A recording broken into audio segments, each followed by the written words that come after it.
大家好，今日我分析四季中嘅兩篇文章。第一篇文章係濟南嘅秋天，作者喺開頭就運用咗暗喻，去將秋天嘅美感比作詩嘅意境。呢個唔單止係一個修辭，亦都有一個點題之用。喺文章當中，會用到最多嘅修辭就係比喻同埋擬人。作者運用比喻喺唔同嘅角度去描寫濟南嘅美麗，就例如係直接以美人照鏡去表達濟南秋水之美，又或者係側面將濟南比喻為自然嘅情人。作者亦都有運用擬人，將植物擬人化，使佢哋享受喺水中嘅生活。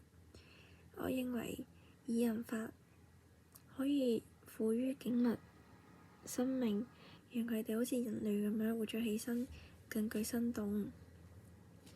文章中更運用間接描寫、多感官描寫等等唔同嘅描寫角度，讓作者好似身處其境。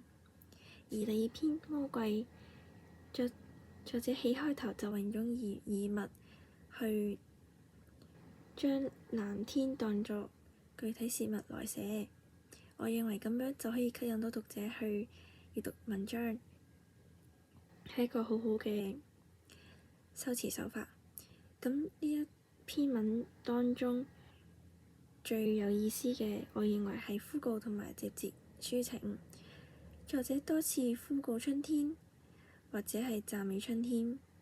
我認為咁樣就可以令讀者都身處當中嘅對話，唔再係旁觀者而係參與者。我認為咁樣就更加可以共情作者對春天嘅喜愛。多謝大家。